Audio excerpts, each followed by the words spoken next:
Well, there are many questions surrounding the Secret Service, whose main duty is to protect presidents past and present. How could agents have failed so woefully in their task with Donald Trump? Congress has launched an investigation into what happened. Here's Ros Atkins.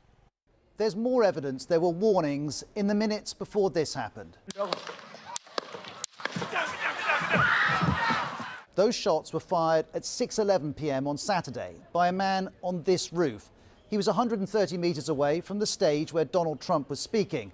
The US Homeland Security Secretary has said a direct line of sight like that to the former president should not occur. But not only was there a direct line of sight, there were warnings about a possible threat. This video's emerged. It's from 1 minute 45 seconds before the attack. Yeah, look, there he is. In this clip, people have noticed a man on a roof. They're shouting to an officer. He's on the roof! He's right! Right here! Right on the roof! It's confirmation some police knew about the threat close to 2 minutes before the attack. Then this video, filmed by a spectator inside the rally, shows the seconds before the attack. We see a person running, apparently aware there's an issue. That adds to this video, filmed at 6:10 p.m., which shows a man and what appears to be a police officer looking at the buildings. And there's this account. He had a rifle. We could clearly see him with a rifle.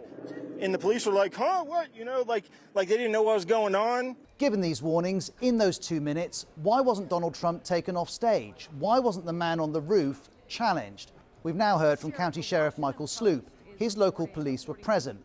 He says the attacker was seen outside the rally venue before Trump started speaking and was identified as a suspicious person. He also says that officers didn't know he was armed and that they momentarily lost track of him. Sheriff Sloop also says that later, with the speech underway, an officer checked the roof of this building. The officer had both hands up on the roof to get up onto the roof, never made it because the shooter had turned towards the officer, and rightfully and smartfully, the officer let go. Shots were fired at Trump shortly afterwards, the sheriff says. It's not clear how much the Secret Service knew about all of this at the time, but evidence now shows that close to 2 minutes of clear warnings didn't lead to the attack being stopped. Ros Atkins, our analysis editor, reporting there. Well, Frank Gardner is with us. So, Frank, you're the security correspondent. What are the burning questions that the Secret Service has to answer in this? Sure. Well, let's kind of break this down, Clive, into what worked and what didn't. There was a failure to prepare correctly for this venue. The normal protocol would be for the Secret Service to send their agents onto the location well in advance, sometimes weeks in advance, and clear the concentric circles around the VIP, whether it's a president, former or serving. And extraordinarily, they failed to sanitize that rooftop just 130 meters from where Donald Trump was speaking. A lot of people have said there should have been a Secret Service sniper detail on that roof because it was a clear area of concern. There was also a failure to process the warnings that you heard there in Ros Atkins's piece. They were being passed to police, to local law enforcement, and in some cases to the Secret Service, and that wasn't being acted on. So somebody was either ignoring it or dismissing it.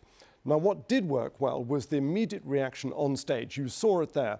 Donald Trump had clearly been trained for this. He ducked immediately. Maybe it's an instinct, maybe they trained him for it, but that worked. And the Secret Service, in the immediate surroundings to him, bunkered him. They protected him in a box and got him off stage. A little slowly, but they did that. Meanwhile, something known as Team Hercules, the sniper team, the counter-sniper team, neutralized, in their words, the threat.